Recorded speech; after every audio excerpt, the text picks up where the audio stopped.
Inishowen Development Partnership covers an extraordinary amount of ground, ranging from job creation, education, skills and training, the social economy and entrepreneurship, farm sustainability and rural development, to family support, social inclusion and health and wellbeing, and much more besides. We have grown steadily in response to local needs and developing innovative approaches with a focus on early intervention, prevention and collaboration. Our case study for 2020 puts a spotlight on the supports offered to the members of the Inishowen Social Enterprise Network, ISEN. ISEN is made up of 18 social enterprises. Many of these were already established and some were under development. This is a story of resilience, common purpose, adapting and responding to change. It is about the heroes across our communities in Inishowen. Social enterprises have formed a critical part of how Ireland has responded during the Covid-19 emergency. It has been challenging, but they all have been innovative, survivors who have been engaging and networking.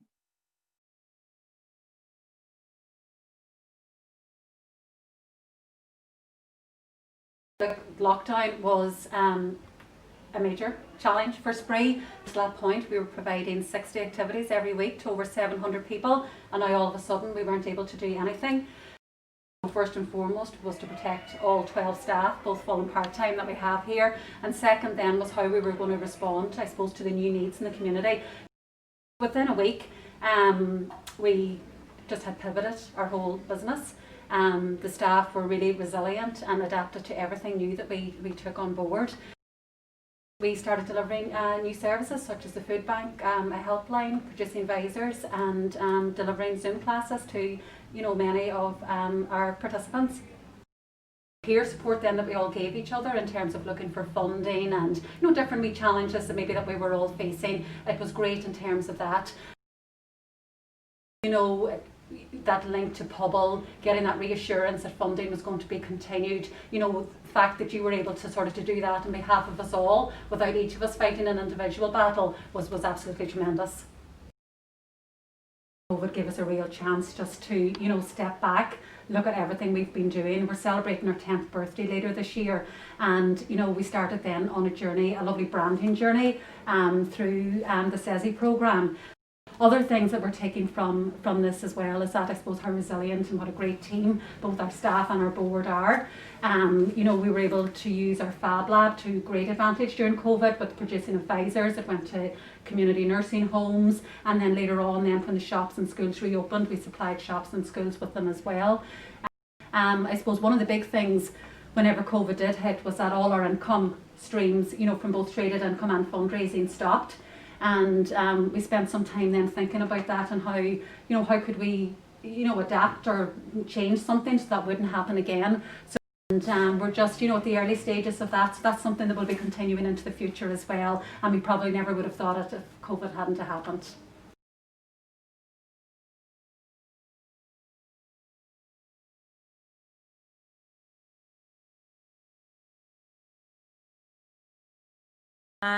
One of the first things that you mentioned was the challenges from COVID-19 for the organisation, and from a HR staffing point of view, I would imagine that is what was most concerning. Is first of all, you're getting ready for St Patrick's Day. It's the first opening of the season for us. It's the getting ready of our visitor guide and all the promotional material that we've worked so very hard towards getting there and out there ready for the season. And then all of a sudden there's this closure. So we're, you might say, all up in the air. I suppose for me as a manager, I work best in my environment, in my normal working environment. So I like going to the office. I like my normal routine. For a period there, I didn't have, my files that I needed and the things that I needed to progress within the projects that I was working on. Times when we've seen people cry, we've seen people be emotional. I mean, and it actually makes me feel emotional that we've all kind of been on a journey together, because we've all been at different stages where we've all been stronger and we've all been weaker. And that in itself has meant that it's you know, again with thinking about the sea, the buoyancy of being able to just bob up and down with each other. So those were the challenges, I think. Moving on to the positives, I think the positive obviously had to be that out of the loneliness, out of the remoteness, came this shining light of community. So for me, I think that the best positive that I think will not be reversed is the collaboration within those groups, and the ISE meeting meant that we actually saw people face to face, and we took time, and we discussed things that were troubling us. And as the time went on, it became very honest and authentic.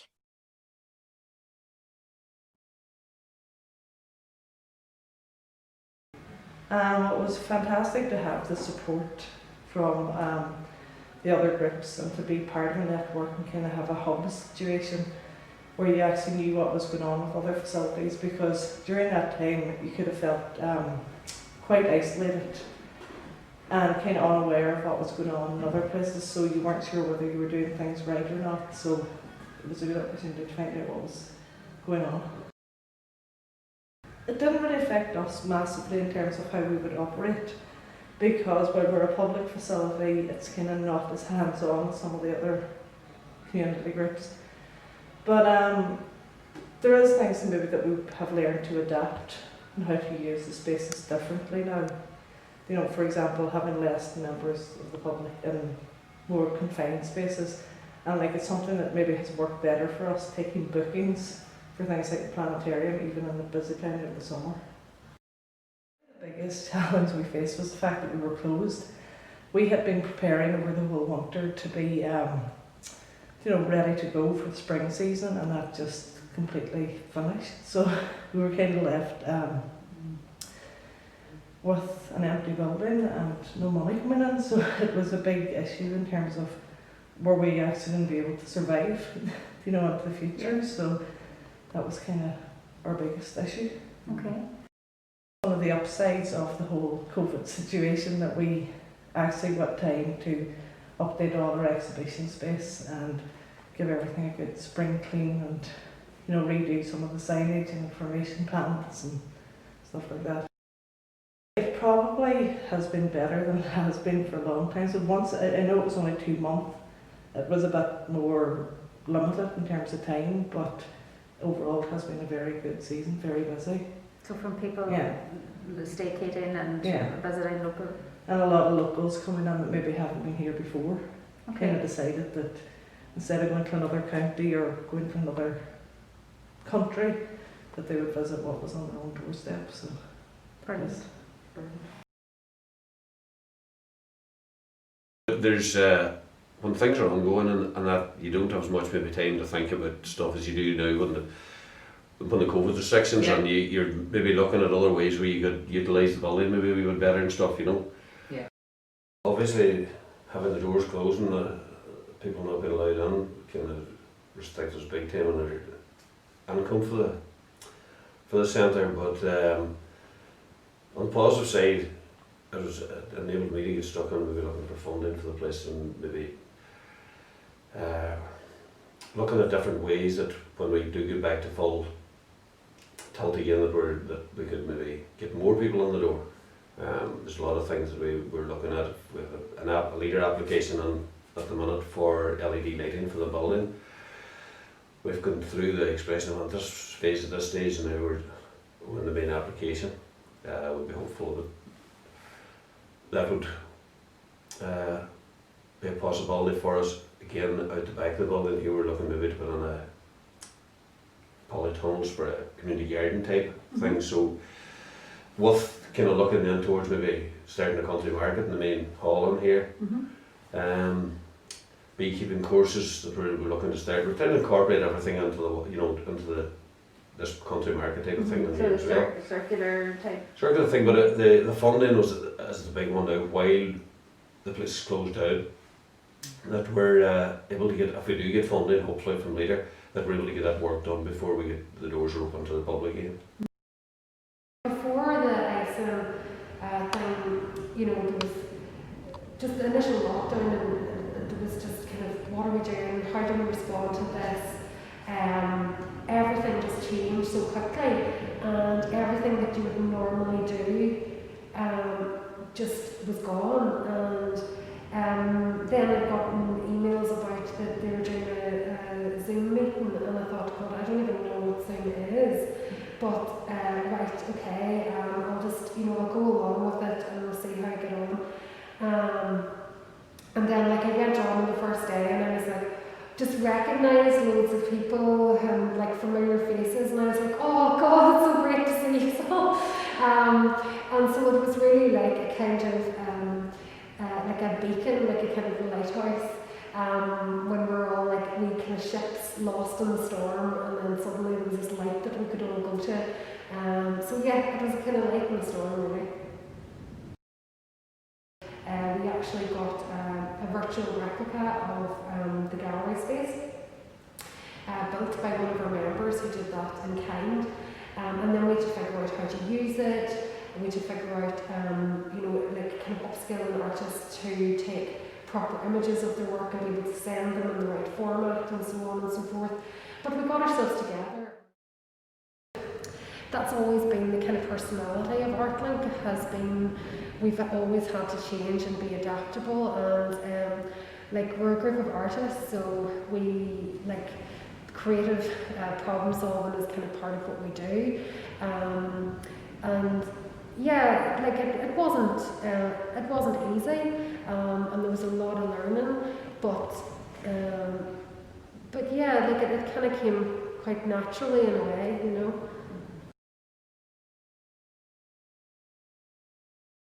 I started working with the Colgan Community and Resource Centre in late January, and then everything shut down in March. So I was very new to the CSP programme. So having the network there was really invaluable to me, because it gave me an opportunity to link in with all the other supervisors and managers throughout Inishowen and to get to know them. With being part of the network, it was a challenge that was met very quickly by IDP, and the supports and training that were put in place really helped us overcome that, and put, the fact that we had access to industry experts, free of charge, was excellent, because we probably wouldn't have had the resources in place to access that information. And then of course the return to work, the Covid-19 return to work training and development programme was very valuable to us as an organisation. So challenges were there, but they were met very quickly by IDP, which was fantastic. He's really took it on and responded really well to that. And being a member of the network as well gave me an opportunity to be involved in the project with Letterkenny IT, the design thinking workshop, where a case study was done around the Colgan Hall and specifically on idea generation. So that was really, really beneficial. And we have a big bank of ideas that we feel that we can move on when the time is right. Obviously it's not now, but when the time is right, there's lots of well thought through ideas. It's all about community-based work, is all about funding and opportunities and the support of the communities and support of other organisations. But there's a great atmosphere out there, and people are there when you ask for help. So it's a lovely sector to work in. So yeah, lots of positives too. Strange times, but positive times in strange ways.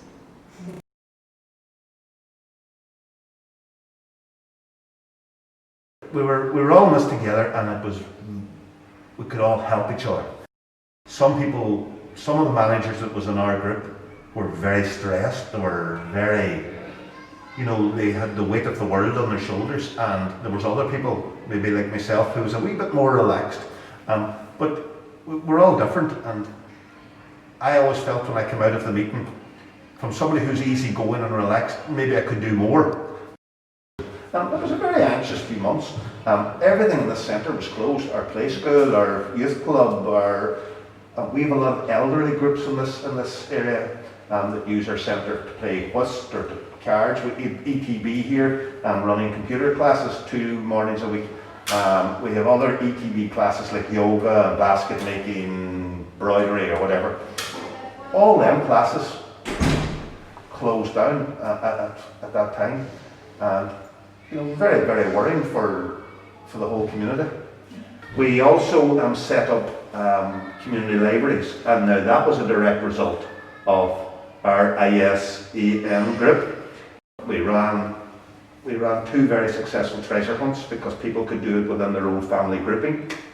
We also got funding from FLAG to publish a new map, as you can, and we've got 50,000 maps that we can give out to all over Inishowen. Primarily the aim of it is that people come to Malin and they spend maybe half an hour. We want them to retain them, we want them to stay here longer, so we're giving them more information from this area so that they can spend longer here. We still have to do the same things. We're no good being here and not open and not providing services for our community. It's going to be difficult to see them coming back, but ultimately that is our aim. We need to be open and we need to be able to provide a service for this community, bottom line.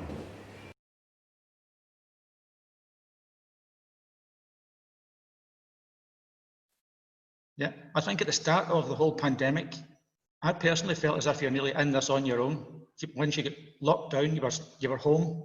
You weren't used sitting at the house. You were used being in, like me, in the mill, doing my work. To me, the partnerships, the Zoom meetings was a great idea.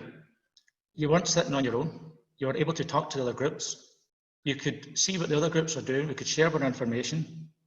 I'm thinking that maybe we didn't realise at the time, but it was like, when you look back, it was like circle the wagons. The groups are all coming together.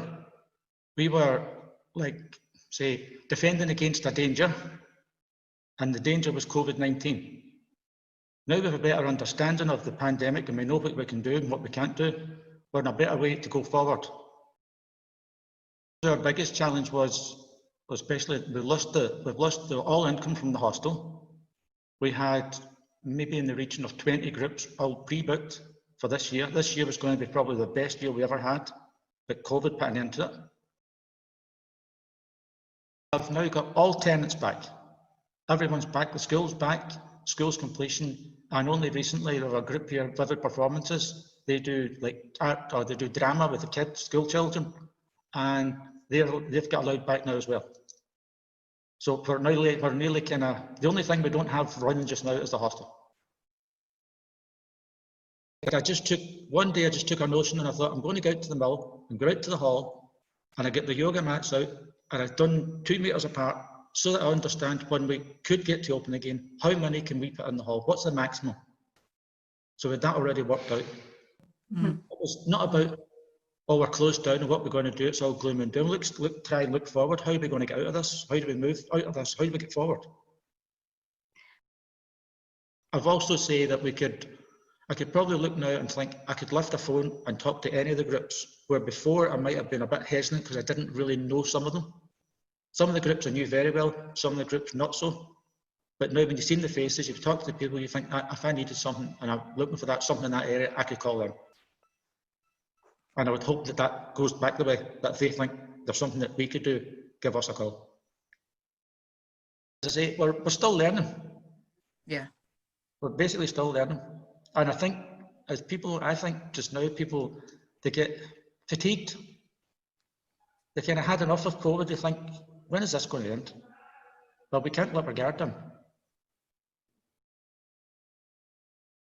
No, I just put down that,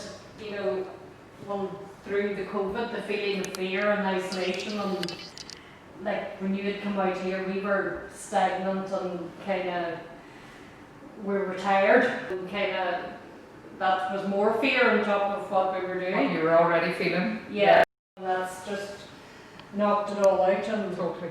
Just don't know. And as I say, our Nat and Natter group would be they would have been cocooning or whatever. And like the parents of toddler, you're afraid, you don't know whether to take them back or not to take them back. I know there's guidelines out now, I think that you can, but it's just, I don't know. I mean, maybe for people that are, and I suppose, we're supposed to be able to fund ourselves in a wee bit or make money or do whatever, but as I say, things have been quiet recently.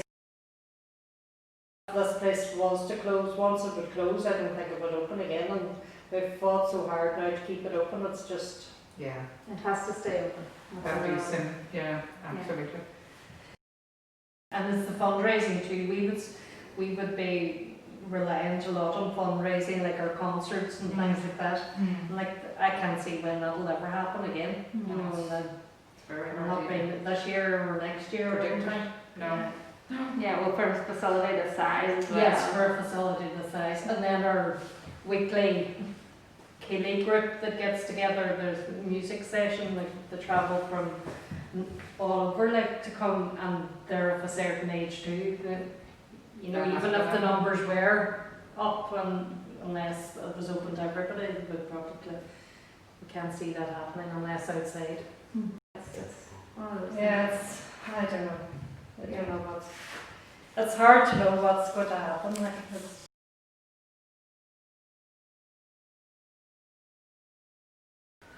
I think for me, it was nice to know that there were other people in the same boat as myself. We were all kind of struggling at the beginning to make sense of everything. A lot of people felt isolated. I felt isolated. Definitely felt that I was on my own. And it was nice to know that there were other people at the end of the phone too if I needed anybody to talk to or any help. So it was good to have the support. It's going really, really well. With a few very good volunteers who are totally clued into how a charity shop should be run. And thankfully the place is looking really well. I'm doing okay. We're not making a huge profit, but we're staying above water, like, and not making a loss, which is good. I suppose it was stressful in that respect. Getting things in place for our current service users that were here, getting all the sanitisation, getting PPE for our staff, things like that. That was quite stressful. You're conscious of it all the time, like, and you're worrying about it all the time. You worry about people coming on site in case you don't know what anybody's got or what they bring in. So we have started doing that at the gate, that we take details from everyone and take their temperature, and the same for staff and children and adults that are using the place as well. Inishowen partnership again were top class, I have to say, through the whole thing. They were a huge support, providing all the back to work training. The Zoom meetings every week as well were great. They were a huge source of support.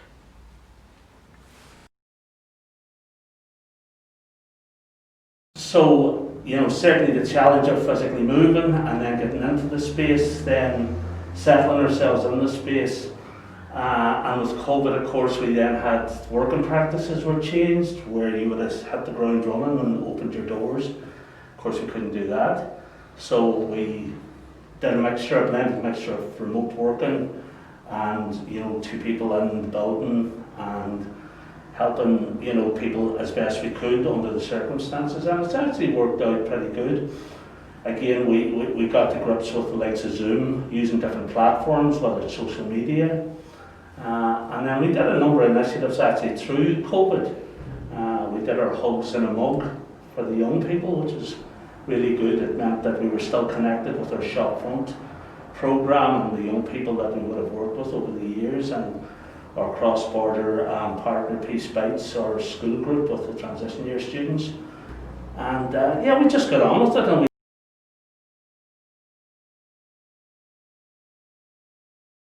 And in terms of this community facility, our income, which relies largely on rental of space and events, access to events, it's practically dried up since March, the middle of March. We do have, in fact today, we have a returning drama group, small group, but operating under very, very limited circumstances. So a good portion of our rental income is gone. We have begun to sort of trial new events, because the traditional events, traditional style or model that we used is just not functioning anymore.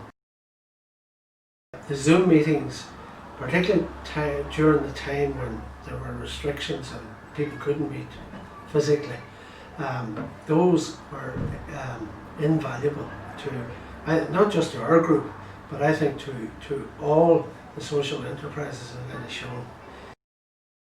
Is there any positives that you can take away from that time? Well, I think apart from my reference there was to the benefit of the network, the moral support that was coming from other people in similar situations to ourselves, but also most invaluable, I think, was the training that wouldn't have been available. The benefit really was, when a protocol was issued, such as the return to work protocol, that not only could you familiarise yourself with what was required, but there was training available. We still have a lot of learning to do about what do we have to do, what changes do we have to make just to survive.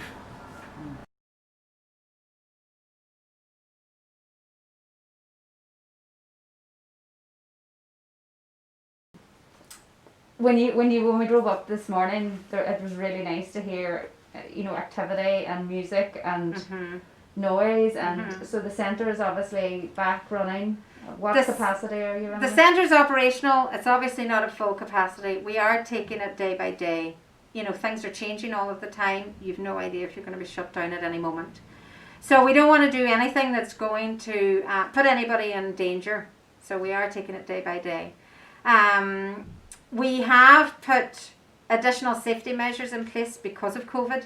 So we have magnetic locks on the door to try and control the flow of traffic through the front door. And we are taking contact tracing details and temperatures and stuff like that. And we have signage, ample signage everywhere. So those measures are in place. And I'm always telling parents, don't feel like you can't come in, because you absolutely can. But obviously we're trying to reduce the chance of transmission. We definitely were not set up to work from home. So I think that the working from home is going to become more of a bit of a norm now. So at the moment I'm working towards setting everybody up that the majority of the staff can work from home. Things that we learnt through you guys introducing us to Slack and stuff like that, that their things, Slack and Microsoft Teams and stuff like that, is going to be the norm now for us going forward. Even between offices, that's how we're communicating. During lockdown we had started like a community pantry. We were doing a community library. They're all things that were operating here in the background anyway. But during COVID, because the doors were locked, it kind of pushed it more outward. So their ideas that we are definitely developing. So the community pantry is going to be a new project, and the community library is going to be combined with it. So we're already on the way to working towards that. We have put as many measures in place to try and make it feel as homely as it always is. So the music will always be on, the doors will always be open, but in a safe manner. To be honest, I was very apprehensive at the start with the mentoring, because I'm not used working on my own and I had no system going, but the mentor was invaluable. She taught me through lots of aspects of my work that I struggled with for years, never thought I would get on top of. So she set me up with a more professional office, and everybody's delighted. My manager is happy. There's a bit of a routine going, Good. The Zoom meetings, were a great help, like the networking from other groups. I was working a lot from home during that time, and you were seeing no one other than, the meetings were great, David's the manager, he's flat out. He had a lot of meetings on Zoom as well, which saved a lot of time travelling. We did get a lot of maintenance work done whenever there was no visitors, like.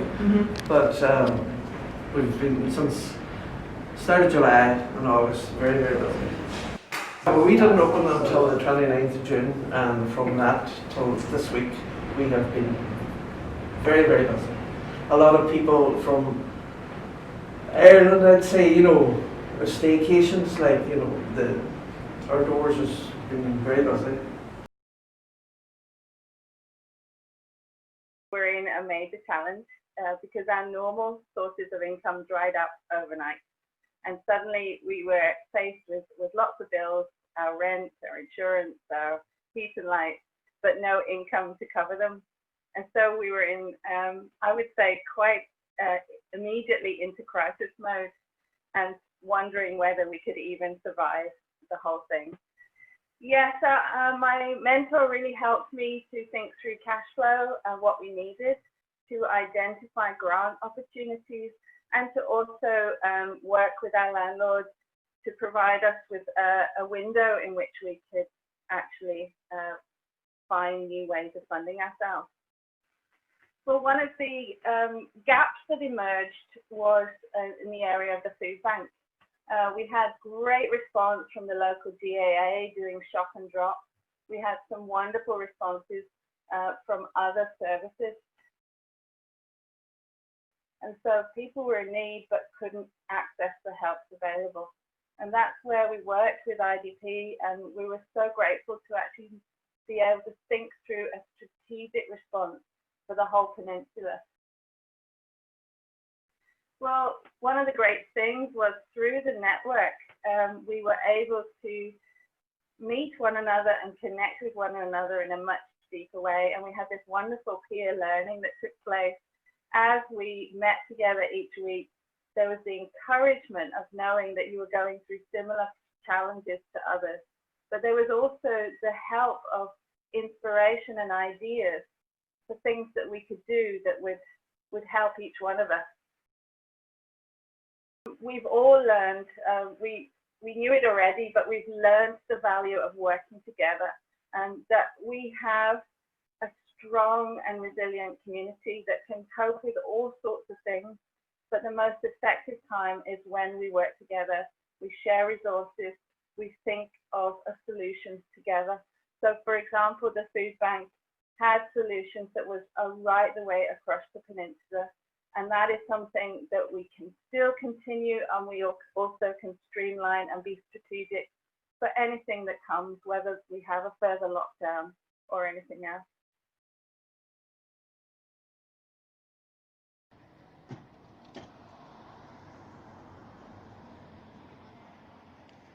And delighted the men's shed could take part in our case study. We're just wondering if you could start by telling us some of the challenges that the men's shed faced during COVID. Because of the demographics of some of our members would be quite a bit older. They would be some in their 70s and 80s. We wanted to come up with a way that would include everybody in activities outside of the shed. So we decided the best way to do that was Zoom. Now we did think it was going to arise some big challenges for some of our users, but we were really lucky because we worked with yourself, Karen, and got the Zoom training for the men, and it was amazing. And the men in their 80s that were able to go on Zoom and set up meetings now, and it's been fantastic. He would send me a breakdown of what was covered and what he wanted me to produce for him the following week so we could work on. Working relationship was fantastic, covered so many topics. Because of Brian, we were able to open Good as New online through the men's shed. He had given us so many marketing tips, and he helped me come up with fresh logos and eye-catching logos that we were able to share them with our Facebook. We do our music group now on a Monday night. The men would have all met for a music group. They've started using that now. It wasn't ideal at the start, but they're kind of adapting to it now. So if it was an occasion, say it was the holidays or something, people were away from home, but they still wanted to be involved in it, we hopefully continue that now, that users that aren't at home based in the local area can still join in. We've used a lot more, people are communicating a lot more through WhatsApp and different kinds of technology like that, and that's something we will definitely keep going.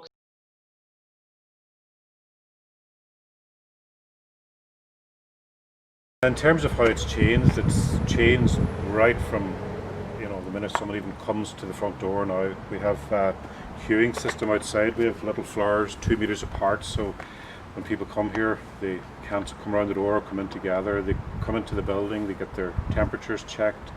We have to do contact tracing for everyone that uses the centre as well.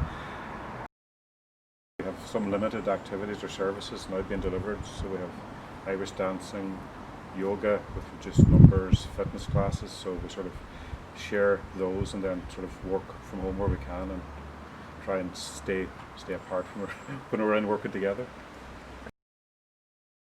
Some of the services we were delivering obviously couldn't take place, so there was a complete shutdown, so that was a huge issue. We do elderly daycare here, we have youth clubs, and some of these, especially the elderly daycare, was, you know, we felt very bad about that. A lot of the people, they've no other means to socialise, so you know, they would be home on their own all week, and maybe in terms of, you know, personal hygiene, you know, support for taking the medication, you know, it was a big loss to them. So I think that was a bit of a shock when those things stopped. We usually would have a meeting that would last an hour with all the managers, and then we would spend the next half an hour talking about how stressed we are or what's going on or different funding things or whatever's taking place.